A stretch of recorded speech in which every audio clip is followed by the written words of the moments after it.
Good morning, everybody, and welcome to Coffee and Football, presented by MyBookie. Be sure you're in the game with the good folks at MyBookie. Use promo code ONTexas for a first deposit match of up to $1,000. They got you hooked up there. And guys, tell us where you're checking in from, what you're drinking, get your questions in. We got a lot to talk about today. Of course, both coaches from Kentucky and Texas met with the media yesterday. We'll get to that here in a minute. But first, Jerry, you broke some big news yesterday on the recruiting trail. I was hoping you could share with everybody.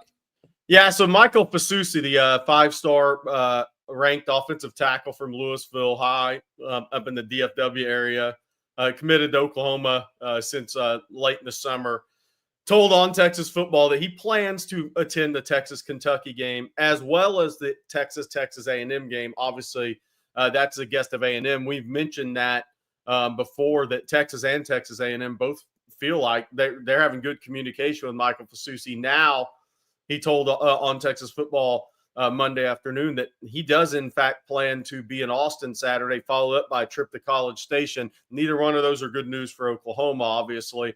With Oklahoma playing Alabama at home Saturday, if this news holds and Fusi does select to go visit Texas for the Kentucky game over Oklahoma for a home game against Alabama, if you're the Oklahoma staff, you start to feel really queasy about this recruitment. I don't think there's any doubt about that. But look, I mean, on Fusi, he doesn't know who his offensive line coach is going to be, who his offensive coordinator is going to be. So I think it goes beyond the season. There's just unknowns there. So you have to weigh it all. You have to because, look, he committed to Oklahoma. That's where he wants to be. He likes Norman. He liked the atmosphere around the OU football program in Norman. But at the same time, we're 2.5 weeks from signing day, and he doesn't know who's going to coach him.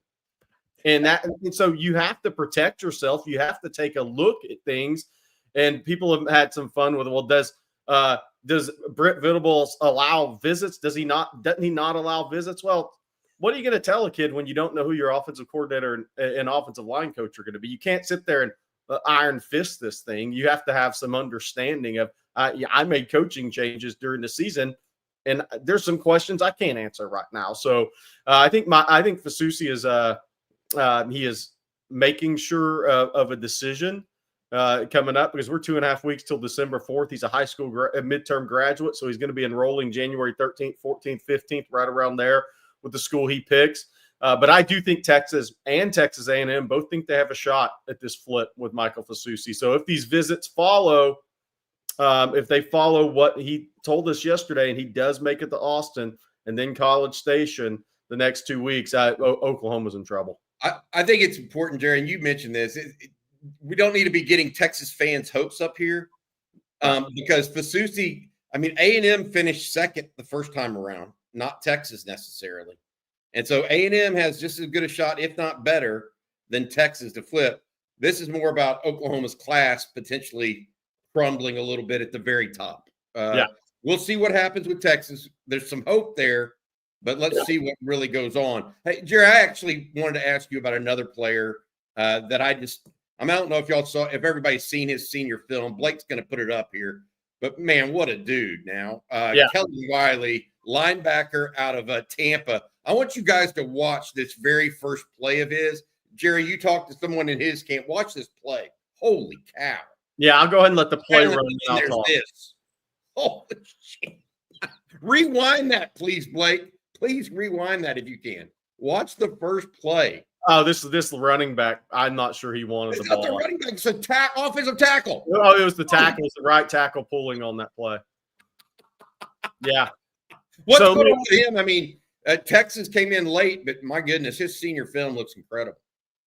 Yeah, no, he really does. And he looked great in person when I was by the school 3 weeks ago. I mean, I didn't know what to expect on the frame-wise with him, because I was told, okay, he's 6'3" or 6'4". He's about 220 pounds.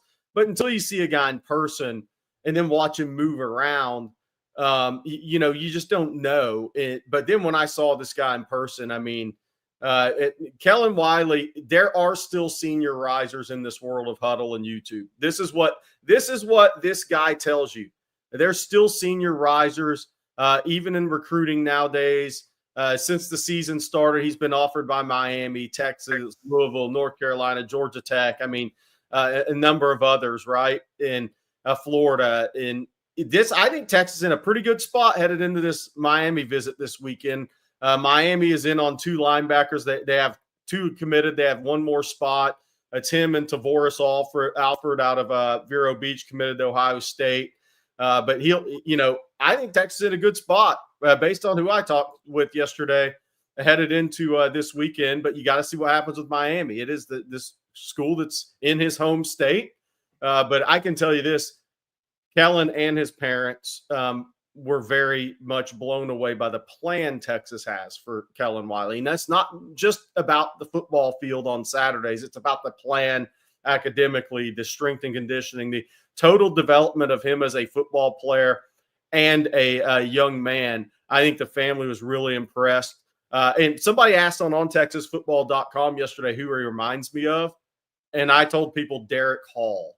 Derek Hall from Auburn, that was a 2nd-round draft pick, who was played very similar to this in high school out of Mississippi, and before signed with Auburn as a 4-star prospect. These guys look very similar in high school, and Derek Hall's now a 6'3", 255-pound edge rush guy that can also drop in coverage in the NFL. This kid has that type of ability. He has a lot of ability. This was actually – look, and I'm not sure he doesn't have higher upside than some other backers that are ranked high in the country that Texas has recruited. That's my whole point. I mean, how many linebackers are 6'3" and change and long jump 43 feet? Yeah. I mean, at some level, and you see the athleticism on film and the physicality. Jerry, this goes into our discussion yesterday briefly about how your theme or takeaway from this class was big athletes. He's a big athlete, correct? I mean, in your definition of what you were talking about, big physical athletes. That's what this is. By the way, Zane Petty's thought I was going to say Derek Johnson. If I ever, and that's hilarious, if I ever compare another linebacker to Derek Johnson, you'll need to have my head examined, I would think. So just or he's really that good. Yeah, and I'm not sure I could do that again, but that was pretty funny, Todd Lacey. Somebody asked about Jerry, what about the timeout? What about the theme of the big athletes? That's what I want to ask you about, because he fits that theme. I think that's the most impressive thing about this class defensively is, if Texas can close out Kellen Wy here, if they can close out Ivory Martin said, we're talking about Kellen Wy, linebacker from Armwood, the video we're watching. If Texas can close out Kellen Wy, if they could close out Joseph Mbatu because of his upside, Texas has a lot of big athletes that fit the profile defensively of guys that Nick Saban and Kirby Smart recruited years at Alabama and Georgia. I mean, and it goes to Jonah Williams at safety with his size. Elijah Bo Barnes at linebackers, very much in this mold, by the way. Very much. I mean, his senior tape is tremendous. And then you have Lance Jackson.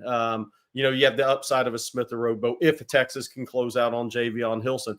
They have a number of guys in this class, and it's set up to, again, there's 3 big ones left, I think, in this kid, Kellen Wy and Mbatu and Javion Hilson, to have a number of guys, Bobby, where you could say, yeah, that looks like what Nick Saban and Kirby Smart have been recruiting for a decade in the SEC. That's exactly what I was saying. I mean, that's the goal. Yeah. If you're a defense in the SEC, your goal is the old defense of Georgia and Alabama. And how did they get it? They found guys that were long, tall, and could run and play through contact at every position, just about. Some not in the secondary always, but every other position. And by the way, Kellen Wy is a midterm graduate as well, so he's on track to be that. So that's a big recruitment. But again, visiting Miami this weekend, or scheduled to visit Miami this weekend. But I think Texas is in a pretty good spot right now. We'll see what happens. I mean, Miami's real competition. They've been on him longer than Texas has, but Texas had a chance to blow him away on the visit, and they really did. And I think the other thing that helps Texas here is Texas has a lot of kids from Florida starting to build on this roster now. People asking about Jamie French, I'll hit on that, but Texas has a lot of guys from Florida building on this roster right now, and so there's conversations that can be had with other kids, a Cedric Baxter, a Jarrett Gibson. I mean, you name it, some guys committed that you can have conversations with about Texas, and that's impactful right now because Texas has done a good job recruiting the Sunshine State. Jamie French, people are asking, is he on Flip Watch? Not for me at this point. Let's see what happens. If he shows up at Florida again this weekend, then maybe you change your calculus. I think there's a chance he shows up at Miami this weekend because Mandarin got upset. They're out of the playoffs, and their quarterback had broke his lower leg early in the season, and you knew it would probably catch up with them in the playoffs. They're playing a freshman who's going to be really good, but he's still a freshman quarterback. I mean, he's got a couple of D1 offers, but he's still a freshman kid playing varsity football at the highest class or second highest class in Florida. So Mandarin season's over. We'll see where Jamie French goes this weekend. Let's see that. I think that will be something we can talk about. Myron Charles, I think Texas feels pretty good about Myron Charles, even though he went to Florida last weekend. But again, all these colleges, Texas doing the same thing. They're making these last second pushes, and a lot of it is, NIL related last second pushes with these kids. And look, I say it all the time. If Florida and Miami didn't make a push for Jamie French, Florida's also making a push for Dallas Wilson, the receiver committed to Oregon that Texas likes a lot too. If they weren't making pushes for these guys, they should all be fired. I mean, you can't just let these kids walk out of your state without a fight. So the fight is on. The fight's been there, but I'm not sure I'm at the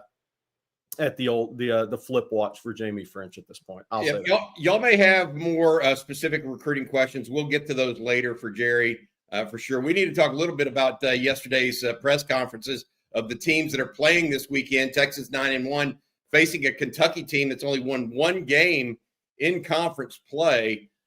Jerry, I wrote an article this morning, a couple of takeaways from Steve Sarkeesian's press conference on Monday. Were quite frankly, Jaden Blue, who was seen in a sling postgame on Saturday, he practiced yesterday. It was not a padded practice, however. DeAndre Moore practiced a little, but was on the sideline. Sark said he's dealing with a foot injury. Mo Blackwell was out on Saturday with a hamstring. He's trying to get back for senior day. So that's one part, the injuries.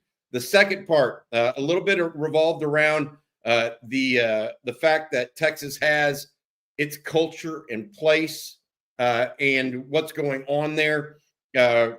Sark made sure to mention all of the seniors because this coming weekend is senior day for the Longhorns. So he didn't just mention a Gunnar Helm or who are some of the other seniors that have been there with him from the outset. Jake Majors, Alfred Collins, Vernon Broughton, Jade Barron, all of those guys. He also mentioned guys like David Benda, who we talked about yesterday, and how that culture at Texas has changed, been impressive. Mark Stoops, the Kentucky head coach, also had a number of things to say. Blake, I think you've got some video queued up for us on that. I do. I sure do. I will play I got two, actually. I'm going to start with this one, and then we'll get y'all thoughts on it.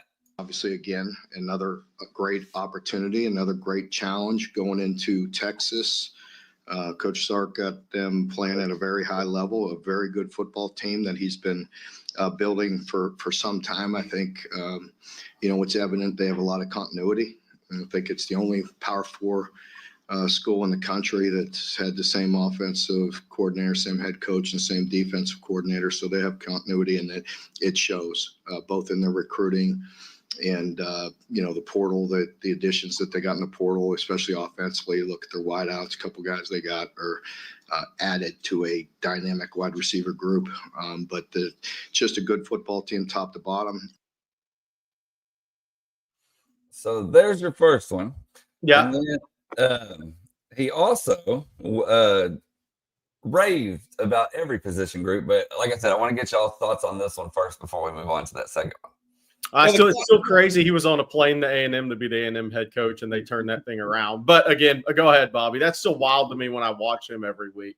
No, I agree with that. I do think about that whenever I see him. But the continuity piece for me is big for Texas, right? I mean, Texas, he mentioned only team in the last 4 years that has all of its coordinators, even special teams coordinator, by the way, the same guy the whole time.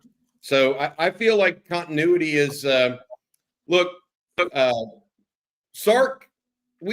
Everybody should have had confidence in Sark on offense, and said, oh, well, we've seen what he did at Alabama.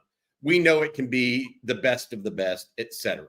Okay. Just has to get his pieces here, all that stuff. So people had, I think, some patience with Sark on the offensive side of the ball, right? I mean, yeah, Casey Thompson's not an elite quarterback. We knew that. Had to get his people in, had to get the receivers in. So we've waited for that. But people did not have that same level of patience on defense. Okay.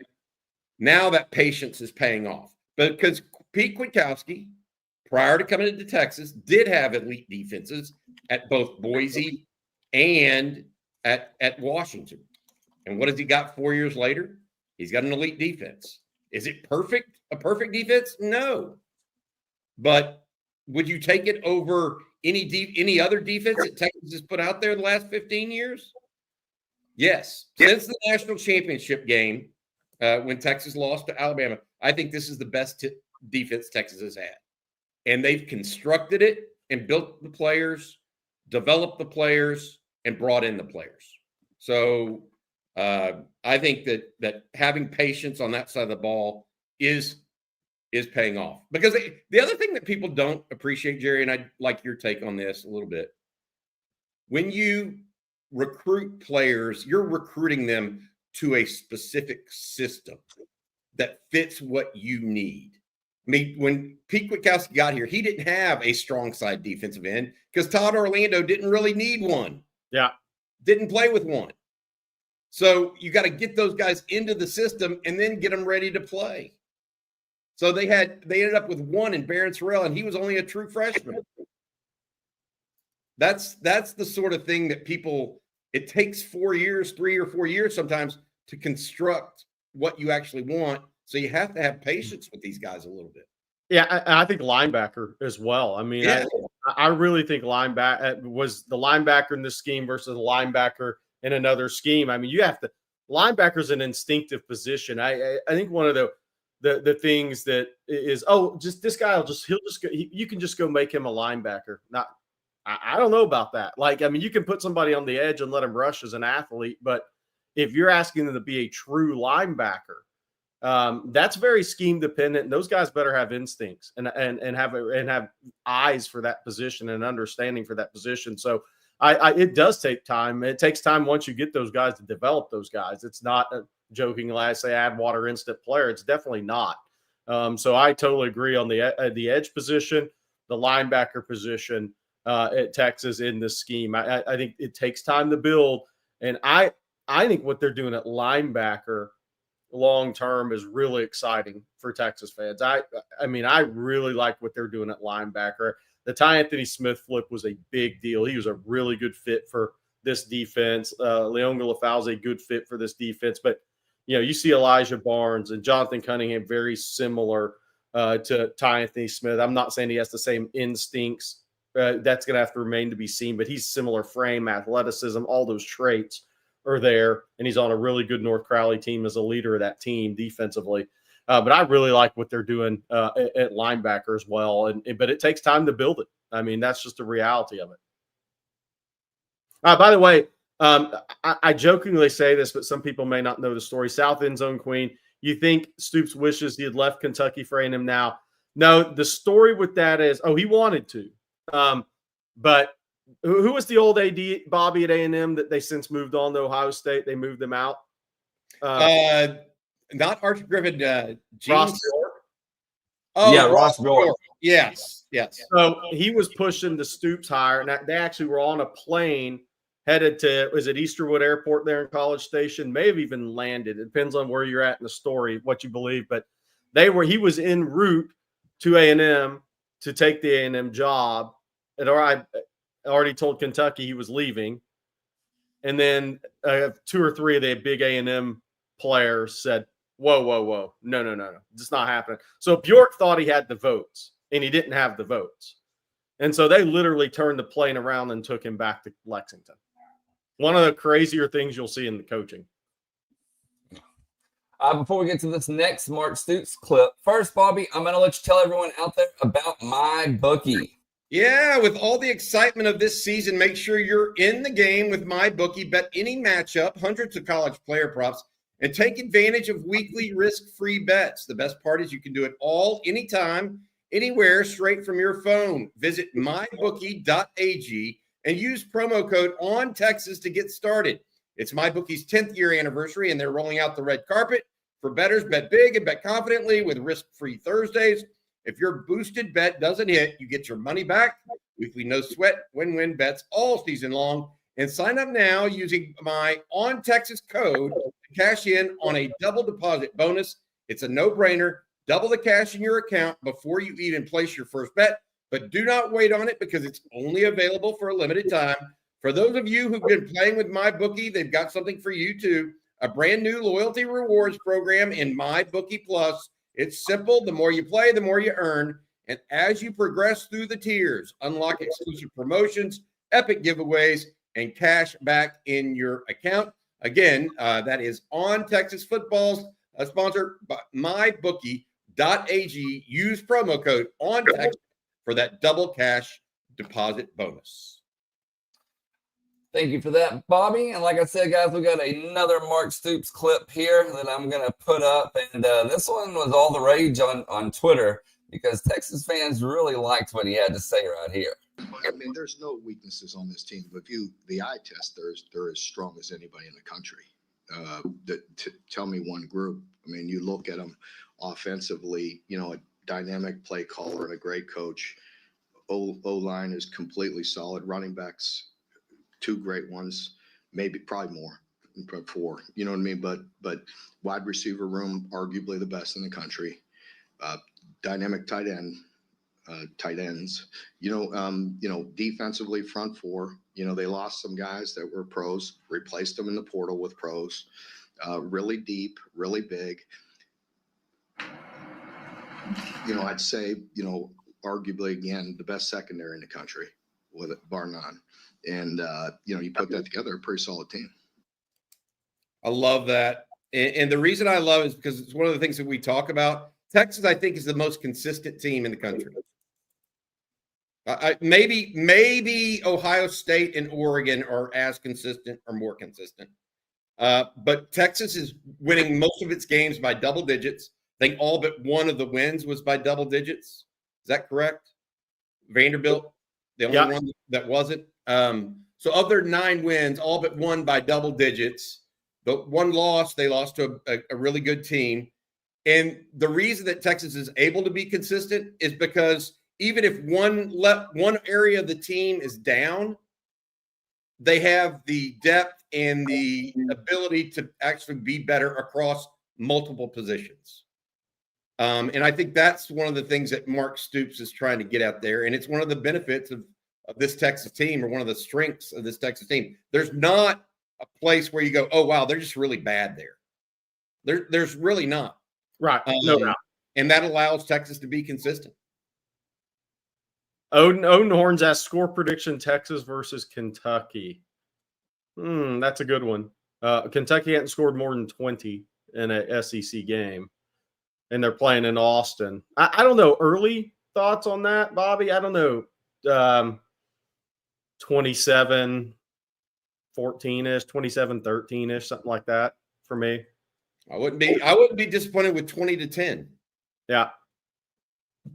Look, I just want them to look good, be able to move the ball relatively well, and keep this defense playing well and healthy. Those are the things. I haven't got there yet, but I'm kind of in the same category as you. I think they might, Jerry. I think Texas is on the cusp a little right now. If they can hold the Kentucky defensive pass rush at bay, and or keep them from bum rushing Quinn Ewers, I think Texas is going to score easily in the high 20s, low 30s. Yeah. If that's a problem again this weekend, it'll be low 20s. And I would say last week we talked about going into Arkansas. The right tackle for Arkansas, I thought was going to have issues with Texas. I don't know if Texas had 2 or 3 sacks on him. The left tackle, Kentucky's offensive line is not good in pass pro. They've given up 27 sacks in 10 games. Now, they've had a couple injuries, to be fair. They have as many injuries as any team in the SEC this year, just to be completely fair to them. They've had some rough injuries. I mean, all SEC first-team corners been out most of the year. Their best pass rusher, J.J. Weaver's missed the last 3 games. Their top running back, the kid that transferred from Ohio State, just played the last couple of games a little bit. He had been out all year. They've had some. Berrien Brown missed the Murray State game. They've had a rough injury year. A couple of OLs, a couple other DLs. They've had it. They've had it bad. But their offensive line where they're at right now, which is what matters. They have some issues up front in pass protection. I could see this game being a game where Texas gets 3, 4, 5 sacks, 4 or 5 sacks again. I think the left tackle is going to have some issues. He's been a little bit of a waist bender on tape. Now James Pierce is really good at Tennessee, but Colin Simmons is the same level athlete. So I think Kentucky may have some issues in pass pro against Texas, which could you get some couple of turnovers. Vandegrift had a couple of turnovers against Florida in that game at Florida that were one was on Berrien Brown, but one was just on a little shallow cross to a tight end where he threw it high and away to him and ended up being an interception. So you might be able to get a couple of 3 turnovers in this game as well if Kentucky offensive line doesn't hold up. We're going to circle back to Kentucky here in just a little bit, guys, but let's move on to the next thing here and something a little bit more serious. This came out yesterday. And this is from George Stoya. I hope I'm saying that correctly. He says, Brent Venables says on his coach's show that his wife's cancer returned in May. And last week, she had surgery to remove a tumor. Venables was quoted as saying a big part of the battle was her choice to fight, and she's going to keep swinging. And then Stoya finishes that tweet with, what a tough situation. Hey, look, we brought this up for one reason only. We, on this show, we all take pot shots at OU. We take pot shots at A&M. It's Texas. This is college football. It's fun. It's rivalry. When it comes to stuff like this, I just want to say this, Brent Venables, and to your wife, best of luck, genuinely. Remove all the other noise in your life. Good luck to you and yours. Our thoughts are actually, they're with you in this kind of stuff. Football is a great sport and a great unifier, and good luck to him and his family in that fight, because it's one that I've known all too well in my life, and prayers up for you. Correct. It's 420 something. We take pot shots all the time, guys. Yeah. Yeah, I mean, the Fusi thing, one of the reasons we led with that news today is because he's committed to Oklahoma and now going to Texas or A&M, right? But that some things transcend, and that's one of those things. Definitely. Okay, well, guys, the college football playoff rankings come out tonight, 7 o'clock. I've been looking at some projections while y'all have been talking. Curious to get y'all's thoughts. It seems like everybody's still thinking Oregon number 1, Texas number 2. But after that, every projection I've seen, it's, game on. I mean, nobody has the same team from 3 on.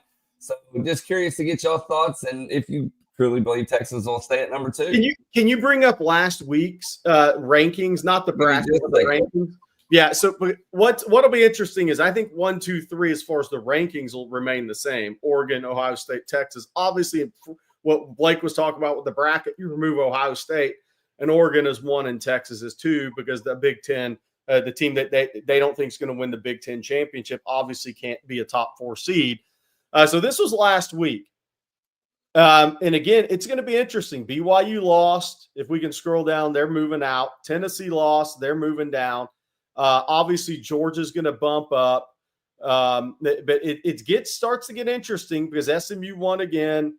What do they do with Tennessee? Does Tennessee stay ahead of A&M, or do they not?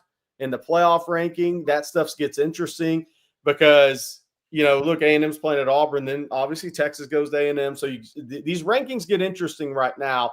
Obviously, Indiana's at Ohio State. But scroll down a little bit farther, Blake, because there's some change coming in this week that's pretty significant. All right, so K-State lost to Arizona State. Louisville lost, I believe. So South Carolina probably be the highest 3-loss team, and then they set up to play Clemson, who won. But Arizona State's probably jumping high up in here too. And BYU goes to Arizona State. So for these rankings, it's going to get interesting to see what they do here. Does Tennessee stay ahead of A&M? I think it's a big one because all this stuff factors in. What's the committee thinking about the possibility of a 10-2 Tennessee versus a 10-2 A&M if A&M beat Texas? What would that say for a Texas if they're 10-2? So there's a lot of things going on within. I think obviously Texas will be top 3 again in the rankings. It'll be Oregon, Ohio State, and Texas. But what happens after that in the SEC? I've got a little interest in. What do they do with Georgia now? Because Georgia lost to Alabama, but they looked really good against Tennessee. Carson Beck played well at a high level for the first time in a while. So, Bobby, do they jump Georgia over Alabama because Alabama won the game? I mean, there's going to be some interesting things what the committee's thinking tonight. Well, we went over this a little bit yesterday. I just can't believe that Georgia in the AP poll came out ahead of Ole Miss 1 week after getting destroyed by Ole Miss. Yeah. Hopefully the playoff committee reflects that. The question I have, you mentioned about Tennessee. Look, they have what is their one strong win at this point? Okay, it's Alabama, right? Yeah. Okay, do they have another strong win? Because their other loss is to Arkansas that Texas just beat. Okay, if Texas were to lose to A&M, okay, Texas at 10-2, theoretically, in my opinion, should get in over a Tennessee 10-2 team. That's just my opinion. Look, they won in overtime against Florida, 23-17. Common opponents here. Yeah. Look at the common opponents between Texas and 10-2 teams, Texas and Tennessee. If both were to be 10-2, okay. Texas beat Mississippi State by 45-13. Is that right? Yeah. So they won by more than that. Kentucky, we'll see. Texas beat Florida 49-13. Is that 49-17? Yeah. Texas beat Arkansas. They lost to Arkansas. Texas beat OU by 31. Texas played a lot of the same teams as Tennessee. If Texas were to be 10-2 and Tennessee's 10-2 and Tennessee somehow got in ahead of Texas, I would say that's BS. Yeah, that's what's pulling up for me when you talked about Tennessee and people saying, "Oh, well, here's their schedule." Really, they played Alabama and Georgia in conference and won one. So, anyways, that's what I would say. SEC fans keep cheering for Notre Dame to lose. But right now it's a great discussion. If Notre Dame were to lose at USC, then I think it becomes a moot point, right? But we'll have to get there first. But I agree with you on Tennessee. Now they have a chance to make a statement at Vanderbilt last game of the year. Statement? Yeah, Vanderbilt can't be a statement. But again, if Texas wins at A&M, the discussion's concluded. Yeah, but it's setting up right now for potentially 5, 10-2 teams and 4 spots unless Notre Dame loses, and then it gets really interesting at that point. That's my whole point, Jerry. Yeah. Okay, that is my whole point. If there is a team that Texas belongs in above, even if Texas loses to A&M, it would be Tennessee. I think Ole Miss, Georgia, A&M would certainly have arguments, and Alabama have arguments over Texas. Tennessee, in my opinion, would not. Yeah. Not as it currently sits. Okay, one thing that we discussed yesterday, guys, Alfred Collins and how he's just really showed out all season. Well, then shortly after that, and of course that was the hot topic, what you said, Jerry, about him, you're hearing that he could be a second-round pick. And then shortly after, PFF, their college rankings came out, and he was the highest graded Week 12 defensive tackle with a 91.6 overall grade. And that just goes with what y'all were saying yesterday. PFF needs to pick it up. Sam Pittman graded him 95%. So, look, Alfred Collins is getting the second-round NFL grade right now. So that means if he really finishes strong and tests well, he's got a chance to slide into the late first because of his frame. If he tests well in that frame, and his last couple of regular season games fit the last 4, Alfred has a chance to do what we all thought he could do when he signed with Texas over Alabama and Oklahoma out of high school. The kid's always had first-round potential. But even myself, who's been on that train, has been like, man, I don't ever think we're going to see it. And now we're starting to see it. The question is, can his first 4 years of kind of underperforming to his talent level, can he overcome that in 1 year? That's my question. I hear you. I do think the light bulb started coming on with him late last year. Jerry, a little bit, right? And so I think he's been consistent for a year and a half, and that will help him. I also think he's gotten stronger in the last year and a half. You got to remember, Alfred came in as a basketball player, and then he had that shoulder injury, Jerry, that took weight training away from him for 6 months, basically, real weight training away from him. And so he developed a little bit later in some respects, but the way he's playing right now is the bigger piece for me. He's playing like he cares every single down. Sark mentioned that yesterday last year he was one of those guys they needed for 20 to 25 plays. Now he's being asked to play 35 to 40, and he's taking it up a notch with that, and that's so important. I want to mention this real quick before we get to the next thing, Blake. Also, Jahdae Barron named co-defensive player of the week in the SEC. Hayden Connor becomes the 4th Texas offensive lineman to win offensive lineman of the week in the SEC. So Texas offensive line's getting some awards right now. I think it's possible that I know we're not saying it yet, but Joe Moore may be calling their name after all, even though how bad that Georgia game looked.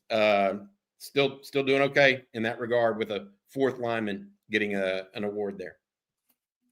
Well, they're just mowing down those awards, guys, which leads me to this.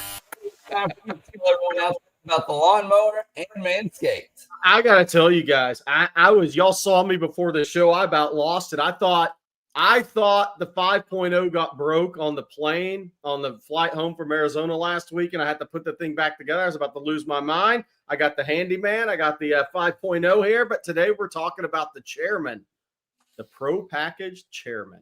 This episode's brought to you by Manscaped, the global leader in men's lifestyle and grooming. Every man knows the unbeatable feeling of a fresh barbershop shave. Now, what if I told you that you no longer have to wait weeks or even months between appointments to experience it? Introducing Manscaped's latest release, the Chairman Pro Package. I'm out of hands, guys. There's too many good products.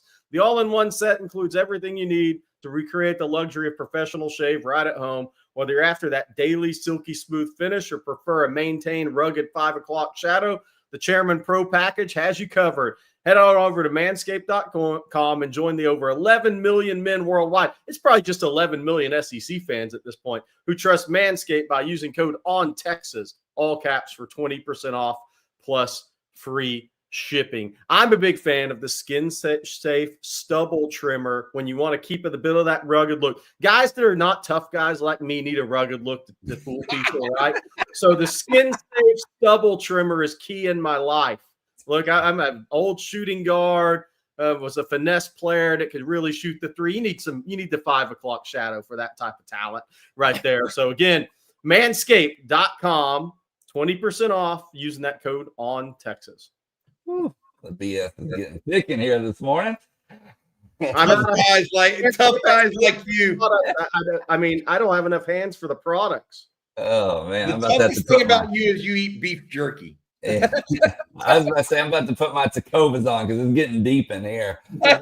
Oh gosh. Well, guys, I also need to tell everyone out there about Public Rec. And let's be real, wearing dress pants sucks. And who decided that stiff, uncomfortable jeans squeezing your family jewels was ever a good idea? Consider this to be your holiday miracle. Public Rec is here to help you out. They have many different styles and colors to choose from in all their clothing, whether it's polos, shorts, hoodies, or pants. I guarantee that you're going to find something you like, and I guarantee that you're going to like wearing it. And they're going to hook y'all up with one heck of a deal. OTF listeners get 20% off their entire order with promo code ONTexas at publicrec.com. Yesterday, you saw me wear their waffle knit hoodie, and I told you it's one of my favorites already. Last night, it cooled off. I changed into their Daymaker pants for a basketball game I went to. That was my first time wearing them. I loved them. They're super comfortable. They look great, and they feel great. So stop suffering in regular pants and give the gift of comfort this holiday season. And remember, for a limited time only, our listeners get 20% off when you use code ONTexas at checkout. That's 20% off with the code ONTexas at publicrec.com. And after you purchase, they're going to ask you where you heard about them. Please, please, please support our show and tell them that we sent you. Give yourself or someone you love the gift of comfort this holiday with Public Rec. I want to hit a couple of things. South End Zone Queen. French just signed NIL from Miami per Twitter. The key there is he hasn't changed his NIL agent. It's all part of Rosenhaus Sports, same NIL agent that Grayson Littleton has. So because I know some people have seen that, and they asked Bobby, asked myself on OnTexasFootball.com, but it's all part of Drew Rosenhaus Sports. So that's who the NIL agent is Drew Rosenhaus and Rosenhaus Sports. And it hasn't changed. Hasn't changed. I mean, that's the same. Yeah. There was another one I wanted to. So here's Bobby and Blake. I'm putting y'all on the spot. John Sims says, hold off on any more Mayo talk. I am not. I'm bringing Mayo talk to the top right now. If Texas beats A&M, Bobby and Blake, will y'all have a Fletcher's corn dog with Mayo live on Coffee and Football? No. Sure. Bobby, anything to beat A&M. A&M's about to bring loudspeakers to the sidelines and blow out everything in this game. I'll do something else, but I ain't in the. I'll try it. Jenny said you're in for it. That's good. I got you. I'll let Blake do it for both of us. How about that? I'm already thinking about it, but I'll do it. Oh, hey, and I'll find my own way to celebrate, Jerry. I promise. I'll find my own way. I've had a lot of questions about Colt this morning, and so I haven't had a chance to answer them. I just want to let everyone know he's doing well. We started physical therapy yesterday. He even went to a basketball game, or for the first half of a basketball game. It wore him out, so we'll see how he's doing today. He had a long night, but we're getting there. Baby steps, progress. As I told him, it's a marathon. And probably a very long one. So we'll see what happens. But thank you all for asking, and thank you for your continued support. It truly does mean a lot. By the way, I'm going opposite of Bobby on this because if Texas beat Kentucky and A&M, that means you're going to the SEC championship and you're in the college football playoff. I'll double fist Fletcher's corn dogs with Mayo in that scenario. Live. You would do it anyways. You might do that for fun. I mean, if you just had Fletcher's, you would do that. That's not any kind of, I don't know, but it ain't going to be that for me. No, he won't, Jenny. Don't sign me up for that. All right, let's get into some super chat.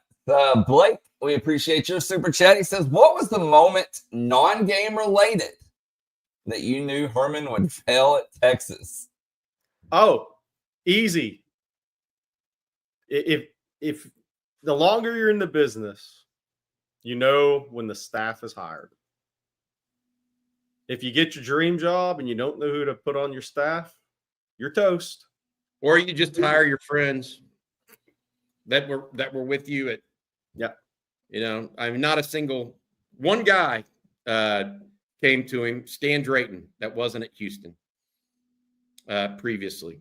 And there were some good coaches on that staff too. Yeah, I mean, 100%. he had some good coaches, but they weren't ready for that at that level, and he should have known that. But that wasn't it for me. It was the P chart that did it for me. For those that don't know, Tom Herman was fired yesterday after 2 seasons at Florida Atlantic, the former Texas head coach. So that's why we're less about him. A little less than 2 seasons. But that was the one for me, Jerry, because I'm like, there are levels. That's not something you want. There are things that matter and things that don't. And you can't make kids pay attention to every single thing in life. You just can't. I got told a long time ago that no matter what you tell your kids, the most they will hear is 60% of it. Okay. I can tell, I mean, no matter how thorough you are, how much you sit them down, the most your kid will ever hear from you is 60%. Okay. So him putting a P chart up, that's like he's making sure they only hear like 50% because they ain't listening to that. And it's just that's when I was like, look, this he's barking up the wrong tree. I'll put it that way. And people that want to Google what I'm talking about, and I apologize for it. I mean, that was me. He committed and look, the University of Texas is going to recruit well, period. That's just what's going to happen. He committed one of the biggest recruiting errors, just straight. I don't know if it's just straight arrogance or whatever it is, however you want to characterize it. When I heard the story that he sat in a prominent high school coach's office, one of the best teams in this state for years, and they handed him a recruiting sheet, he didn't look at it. He sat on the edge of the desk, and then he walked up and left without it after they talked for a few minutes. I knew he was toast. You cannot do that. Arrogance, straight up arrogance. And if I told you the program that was at, everybody would roll their eyes. The high school team and coach that was at, everybody would roll their eyes. That's one of the worst recruiting moves I've ever heard of, or just unbelievable. Our next one, guys, comes from Sark Attack. And Sark Attack, we appreciate both of your super chats since the first one messed up on you there. We thank you so much. And he says, I thought it would take a few years, but no. Texas fans are already griping about not winning enough. Unbelievable. We've waited 15 years for this. Jeez. It's so true. That is so true. And I'm guilty. I mean, we're all guilty of it to a level, right? Oh, Quinn's not playing well enough. We're 21-3 the last 2 years. Get over yourself, right? But part of that is, look, Texas didn't win a national championship last year. They were good. So what's the goal at Texas? Stark even admits this. The goal is the national championship. Yeah. So when people are griping, some people think they're griping about being good. No, they're griping because they want to be the best. And I think somewhere along the way, some people overreact and over-dramatize it. Some people don't keep it in context. I am openly admit that I will grade Texas against a national championship caliber output, right? I don't have any problem with that because that's what you want them to do. At the same time, you have to realize and recognize just how good this senior class. I mean, talk about, Jerry, you were yesterday. I just want to put this out there. You were talking about showing up early for the team on Saturday for the when they do the walk out of the bus and go into the stadium, etc. I would love it because this senior class deserves that sort of support. I mean, they really, really do because they've turned this thing around. And so you have to take the good with the bad and recognize that things need improving. That's the way any good program or business operates. That you have to try to continually improve. So that's what happens. But I'm well aware that Texas is as good as they've been in 15 years, and very, very happy about it. Very happy. Yeah, absolutely. And I totally agree. But if the coaches, they're coaching to perfection. It's hard to attain, right? Very few can attain it, but that's the goal. That's why it's so detail oriented. So if we don't talk about it and cover it the same way, then what are we here for? Like it's like when I go on the road to see recruits, I try to do that. I try to attack it exactly like the college coaches do. Okay, you watch your huddle video, you do your research on a kid. Okay, yeah, that kid's a guy you need to go see, right? And then you go and check those boxes. I try to attack it the same way. And if these guys they're trying to be as perfect as possible, and they're chasing something that's hard to do. Maybe the only hardest thing is golf, right? If you're a pro and you're always chasing the 58 or the 57 in perfection, that's hard to ever attain. But if that's what they're chasing, then we have to look at it the same way. Else we're just up here talking. I mean, at that point if we're not trying to see it the same way they are, then we're just doing a disservice, in my opinion.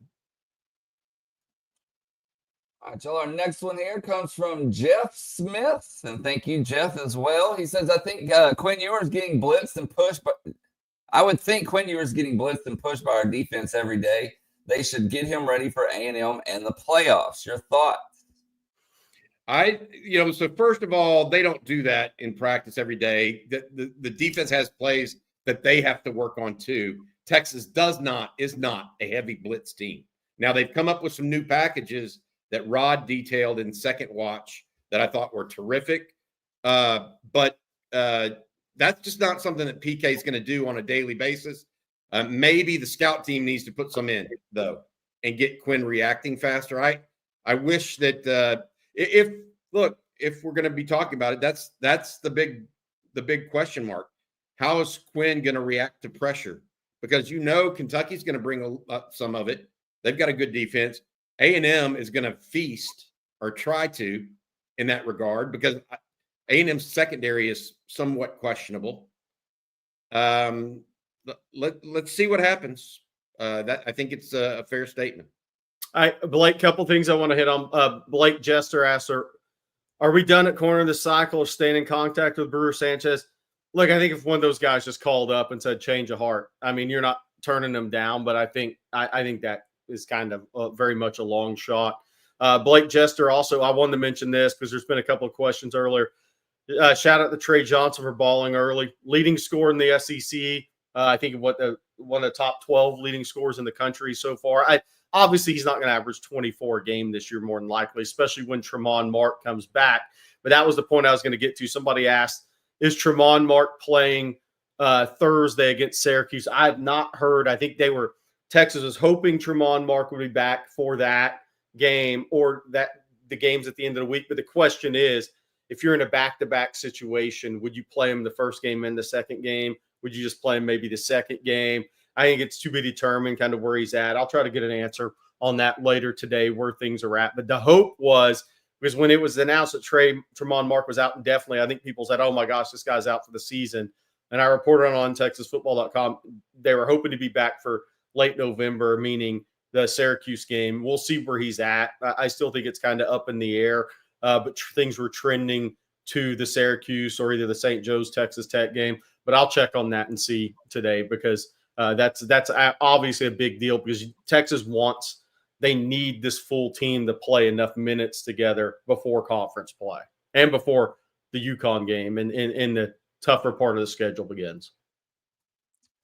Our next super chat comes from Daryl. Thank you, Daryl. And my apologies if you put this up while we were talking about it. I just now saw it. He says, with Brent Venables announcing that his wife's cancer has come back, Longhorn Nation wishes nothing, and I mean nothing, but the best possible outcome for the Venables family. Keep fighting and hook 'em.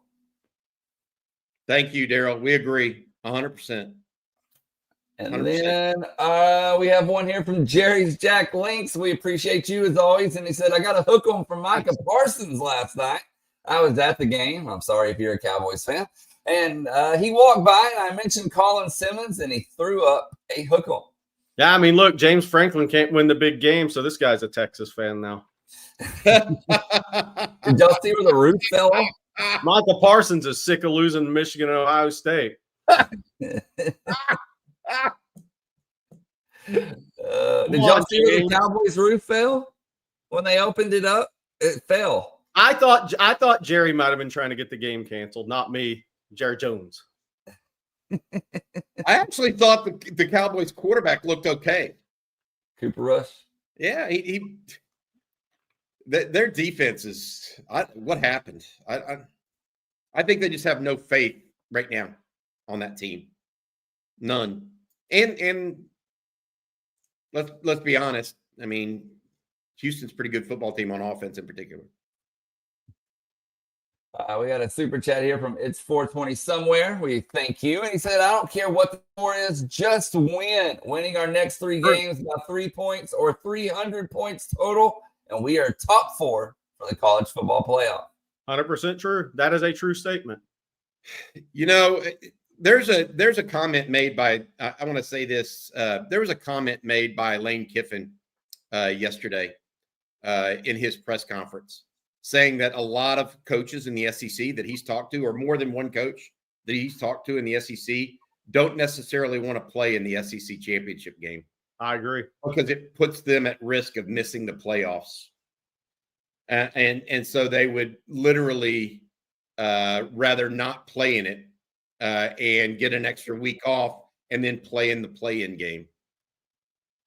So the next 3, I understand, but it's an extra game where you are not in the playoffs necessarily yet. Like, what if you go to the SEC championship and lose, and then you don't get the first round bye?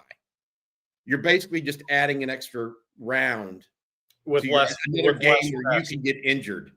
Yes. You're playing a very physical SEC championship game. You don't get 2 weeks off. You get 1 week off after.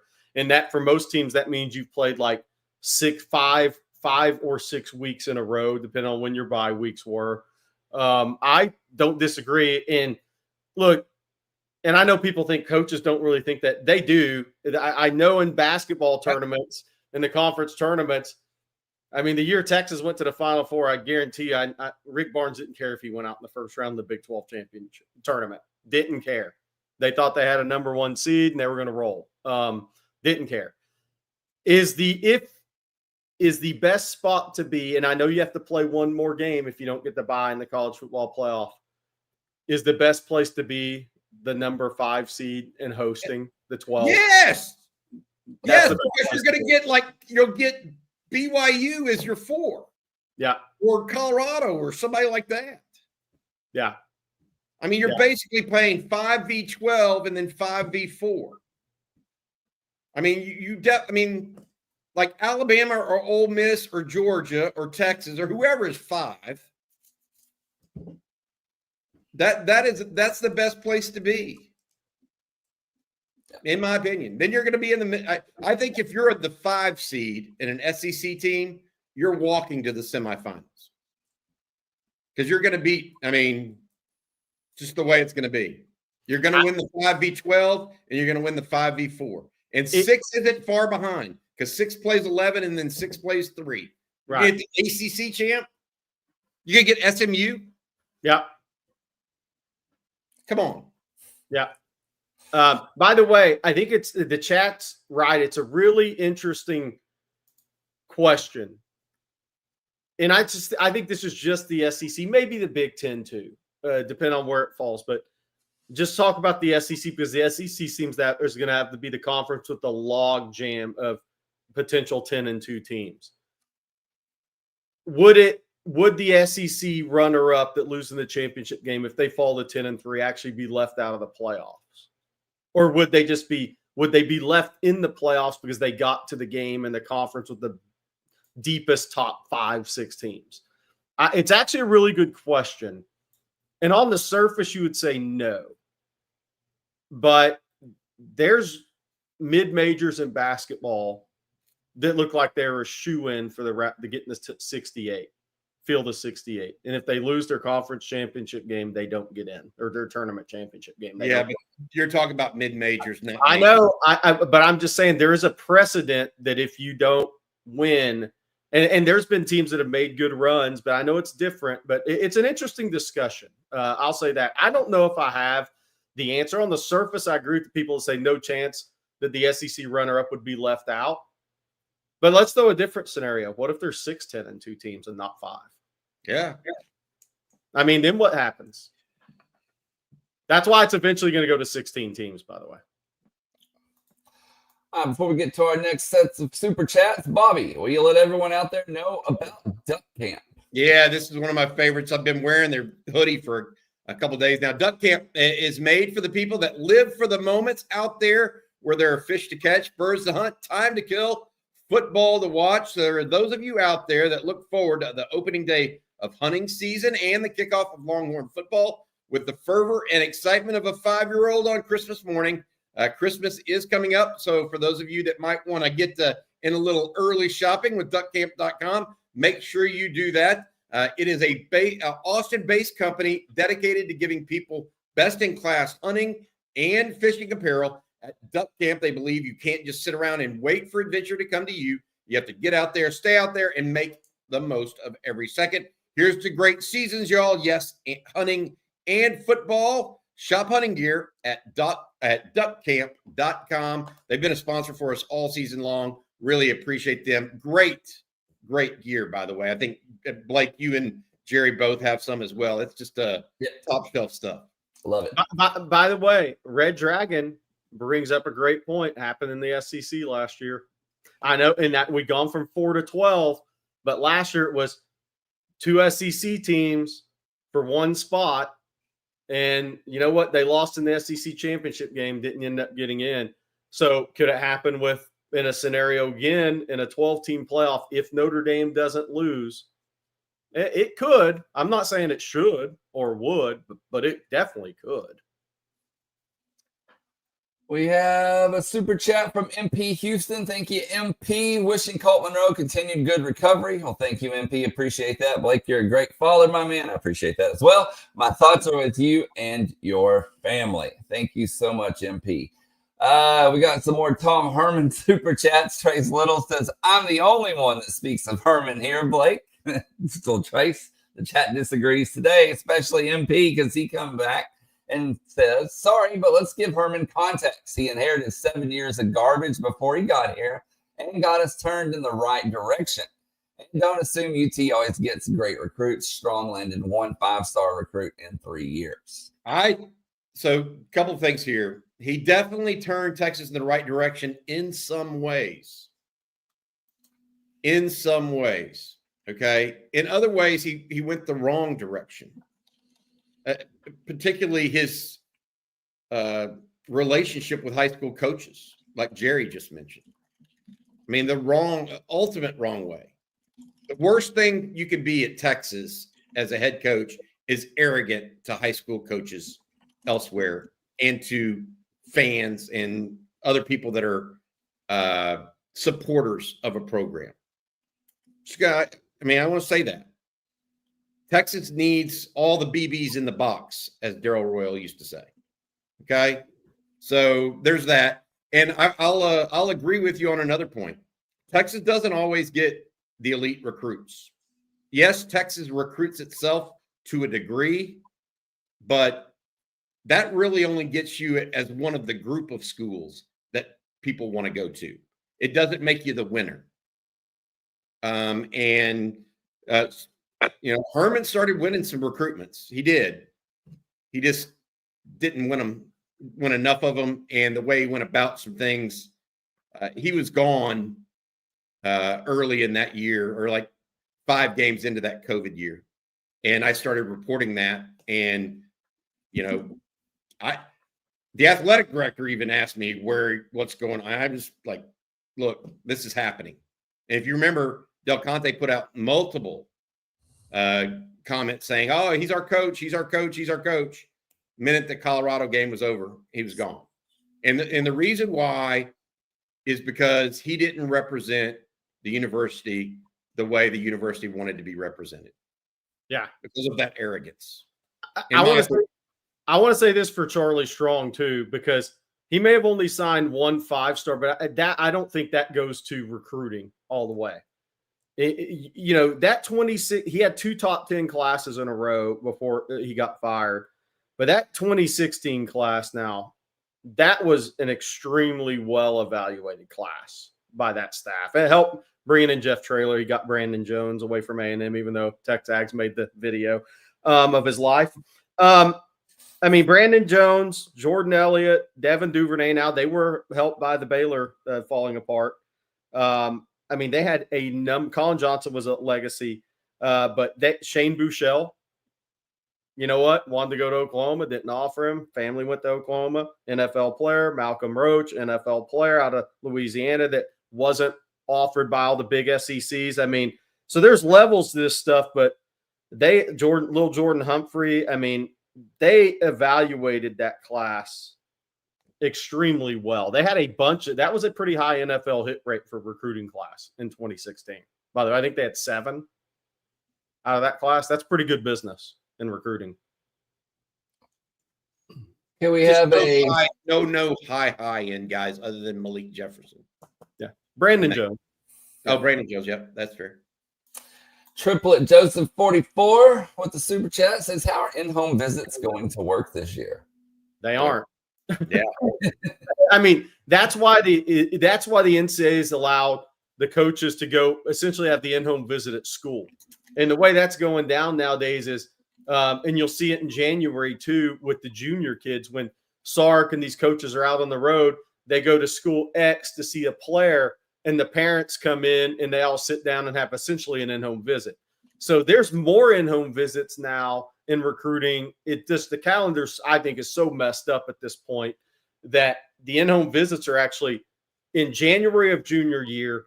And then during the season, like when Sark was flying around in the helicopter, in Houston, he wasn't just meeting with the players. There was parents of players that went up there. And so they sit there for 30, 40 minutes and have a conversation. That's essentially your in-home visits at this point. So that's kind of where it's all changed because look, just say Texas beats Kentucky and A&M. They're going to the SEC championship game. They're preparing for Alabama. I mean, they're preparing for a game. So the calendar is so messed up now that your in-home visits start in January of junior year at the school, and then you have your official visits, and then you have the one time you can get out and see those kids during the high school senior season. Those are turned into your in-home visits by and large. And our next super chat comes from Major Alexander. Major says you can't leave the SEC runner-up out unless that is their 3rd loss. But then Major also adds, and why the hell is Notre Dame getting an automatic playoff spot? I agree with the Notre Dame thing, by the way. So the third, they should get a third.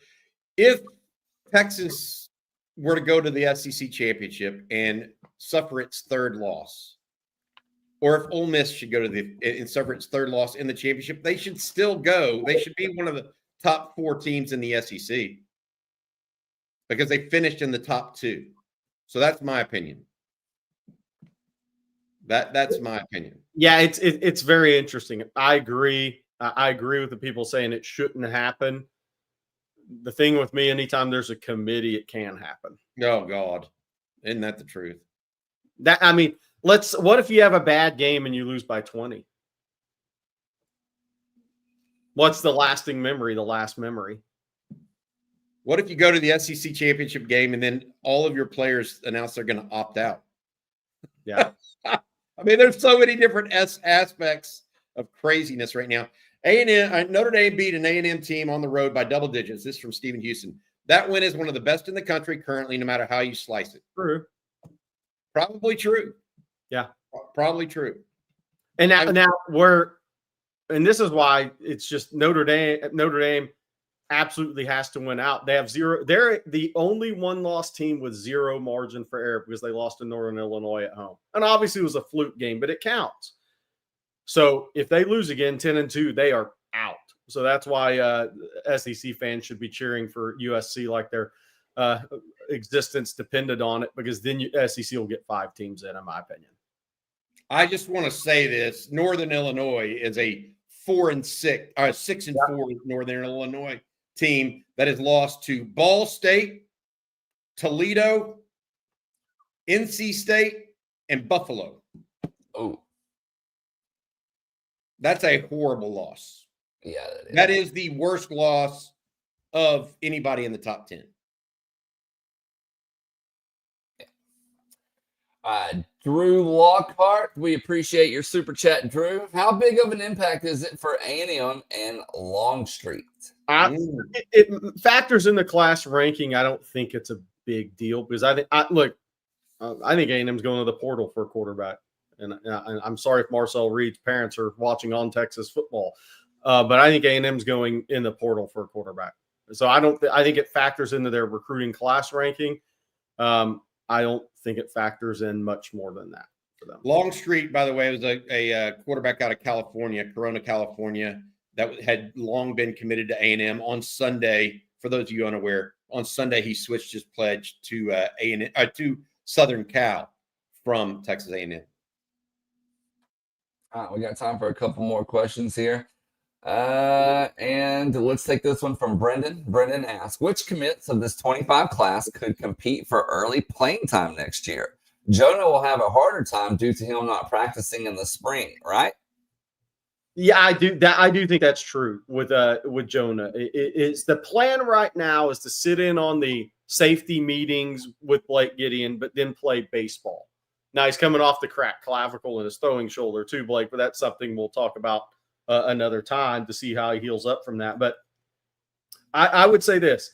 So your early enrollees, Jonah Williams, Khalil Lockett, Lance Jackson, Jamie French, Nick Townsend, who obviously, and there's people fighting for these guys. Grayson Littleton, newest commitment, Elijah Barnes. I think Barnes has a really good chance to get on the field, guys. Myron Charles, Smith Orogbo, Dalen McCutcheon, James Simon. Your running backs are going to have a chance to get on the field. They're actually going to play a big role in the spring, by the way. Josiah Sharma, KJ Lacey, Nick Brooks. The majority of these guys are all early enrollees. So with the way I'm looking at it right now, they may have Zealous Hicks is not because he reclassed. They may only have 1-2 guys that aren't early enrollees right now. But of those guys, I think Elijah Barnes, Lance Jackson's going to have a chance because he's physically where he's at now. I would love to have the before and after photo of him because I think he's going to totally blow up. He's going to be like 6'6", 280 in no time. And he's going to have a shot. Baron Sorrell graduates, right? So a big jumbo athlete that's built different than anybody else is going to have a chance that comes into the spring. I think Elijah Barnes is technically advanced. Physically, he's pretty advanced. So it wouldn't shock me if he didn't have a shot at it. But both of the safeties is interesting because Jonah, like we talked about, is going to sit in on meetings. But the plan as of 2 weeks ago was not to go through spring football, is to play baseball and pitch off the mound. And then Hicks is not a midterm guy because he's a reclass from 26 to 25. So the safeties are going to have the toughest time, Bobby, next year. My guys, how I would answer that is Nick Townsend, Josiah Sharma, and maybe Lance Jackson. That's if you want to know the freshmen that I think will have potential impact. Either Sharma or Charles is going to have to play next year. Maybe both. Both.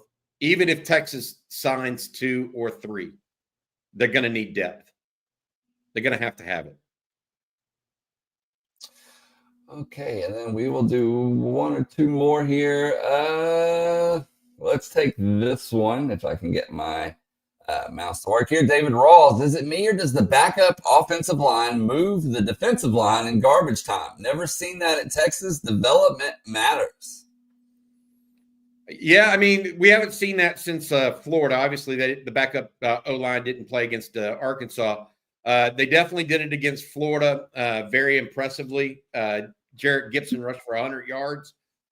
It's not just development. It's recruiting. It's coach. I mean, look, Kyle Flood is a tremendous coach. I don't know if he's a great coach. I really don't know. I mean, I'm not there every day to see he's the best coach of all time or anything.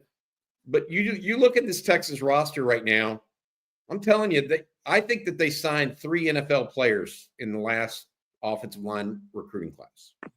Daniel Cruz, Nate Kibble, and Brandon Jared, Baker. Yeah. and Brandon Baker.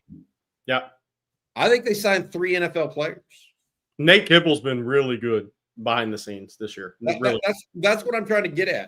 Yeah. And that's on top of, and none of those guys have played. So when you're talking about the backup offensive line, like you just did, Brandon Baker's played some.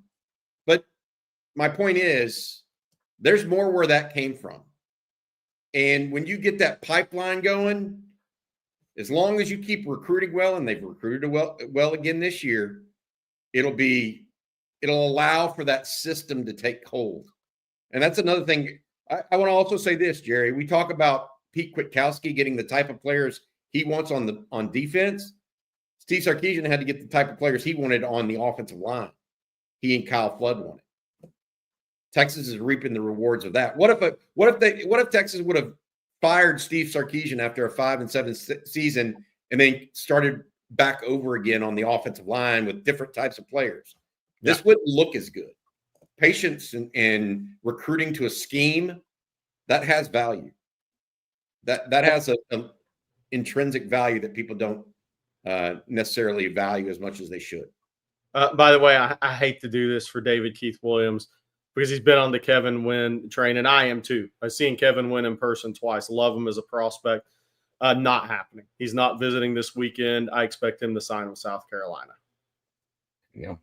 And that's sorry, I didn't say that earlier in the chat, Matt. I'd be very surprised if he visits Texas this weekend. And if you're making me place a bet, I'm going South Carolina.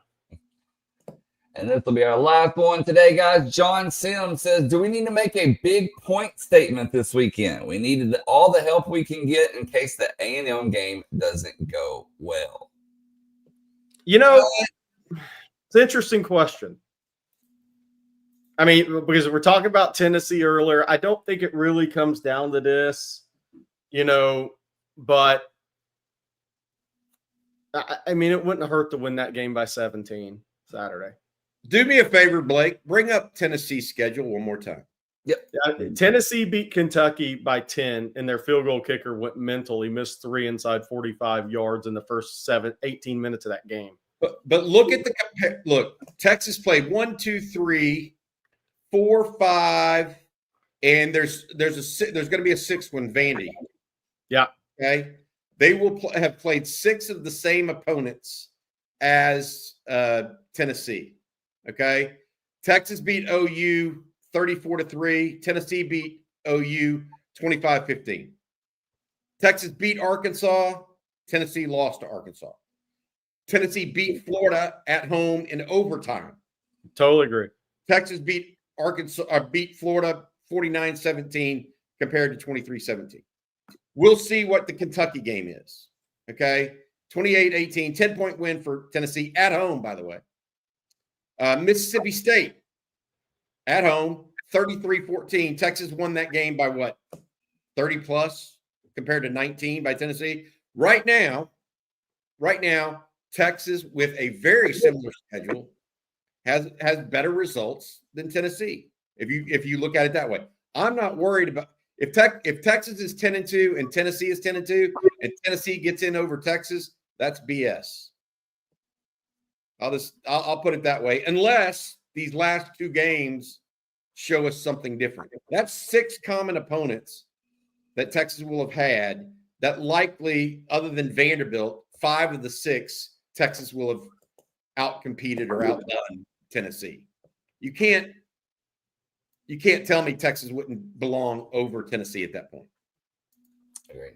And we got one more here, super chat from Jose Rodriguez. Thank you, Jose. What's been the major catalyst for the secondary being one of the best in the country? Is it the pass rush or the upperclassmen players? Communication tied together. I think it's connectivity more than talent, which sounds crazy, but I think there's a connectivity, a communication, and a looking to your right, looking to your left, and knowing everybody's got your back on the same page with the secondary this year as much as anything. Obviously, the biggest component is also that goes with that is Jahdae Barron playing at a high level at corner. That changed everything for how Texas could play Gilbo at nickel full time. Didn't have to play Barron at safety, so they could build a safety rotation with consistency instead of, hey, maybe we need to play Barron at safety, at corner sometimes, safety sometimes. So I just think it was the connectivity of all of it all around. They're like a really good, that secondary is like a really good defensive basketball team in the half court that's always calling screen, I got your help, I got your. That's what it looks like to me watching the secondary play. Very connected. I'm going to say this. I think it's pass rush. That's part of it. Definitely. Not having to sit there and cover people for 5 seconds is a big deal. That's a big deal. But if you're just talking about the secondary itself, tell me which one of these players isn't a smart football player. Jahdae Barron, smart football player. Michael Taft, smart football player. Andrew Mukuba, yep, smart football player. 4-year starter, by the way, in college football, Andrew Mukuba. Yep. Manny Muhammad. Very smart football player. Jalen Gilbo. Yep. Smart football player. Yep. You got 5 smart kids back there. And they're almost all of them are, I would define, and they're pesky. You talked about a 5-player defense in the half court, Jerry. What's a hallmark of those guys? They're pesky. Yeah. All of those Texas DBs, then you add guys like Derek Williams and Jelani McDonald that look like NFL players physically. The Texas secondary is very pesky, in my opinion. By the way, we hadn't mentioned it, but because we're talking Kentucky, but A&M lost their second best receiver for the rest of the season in that win over New Mexico State. Who was that? Cyrus Allen, I think Louisiana Tech transfer. Elko said yesterday he's out for the year. Yikes. Yeah, big blow for them. Yeah. They're not going to try to throw the ball on Texas. Yeah. If they throw, it's going to be the 5-yard out to Noah Thomas and go down the seam to the tight end and run the rock, baby. That's going to be what they try to do against the Longhorns. Yeah. Hey, and speaking of, I don't think we mentioned it. That game time was announced. Yes. 6:30 p.m. Woo!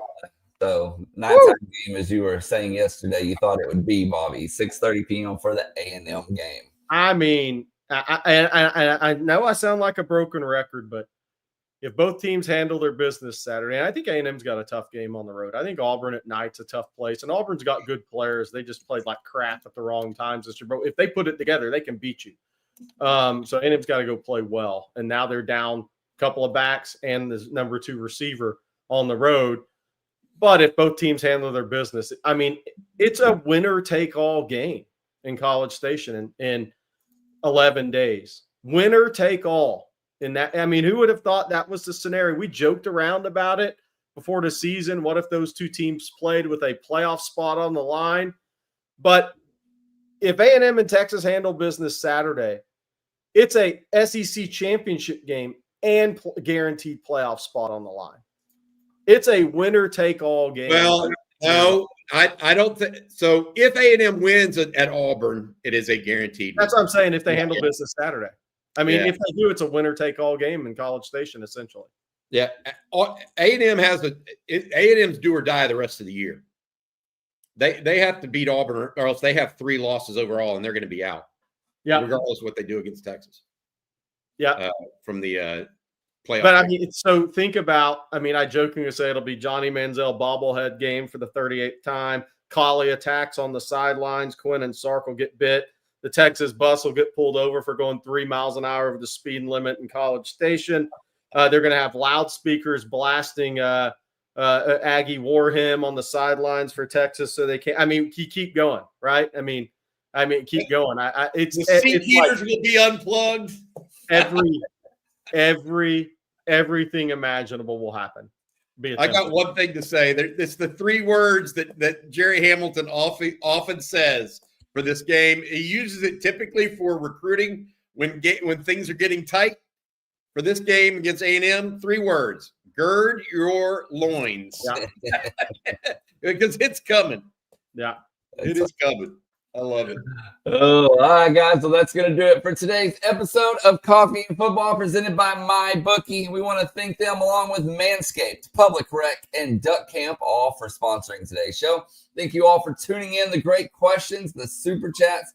Be sure to head on over to ontexasfootball.com. If you're not a member, you can become one using promo code OTFOG. You'll get a full year for just $39.95. You can't find a better deal out there than that. Again, OTFOG is the promo code at ontexasfootball.com, $39.95. And then once you do that, gird your loins and look good with some OTF apparel, hats, coffee mugs, and everything in between at shop.ontexasfootball.com. Bobby has restocked, and he's ready to ship them out. They make great Christmas presents, great stocking stuffers, whatever it may be. Shop.ontexasfootball.com. And Bobby, speaking of On Texas Football, what's later today on the OTF YouTube channel? On the OTF YouTube channel, we have lunch with the coach coming up. Bob Shipley, myself, Brian Irwin, sit down, talk a little Texas football, what they saw from Arkansas, what they're looking for against Kentucky. Also, we have recruiting breakdown. Jerry and CJ get after it a little bit, talk what's going on there. Jerry, by the way, you wrote an awesome article today on TexasFootball.com about recruiting. If you don't have a subscription, guys, go get one. That article alone kind of gives you a real sense of where things are with Texas and recruiting with so many of the top prospects. I would suggest that. And then Tuesday night, we have the live stream later on tonight as well. So a lot of stuff going on with On Texas Football. Please like and subscribe. We're closing in on, what is it? 64,000 subscribers to the YouTube channel. Thank you guys so much for joining us every morning on Coffee and Football. That's right. We will be back same time, same place tomorrow. So for Bobby Burton and Jerry Hamilton, I'm Blake Monroe, and we'll see you then.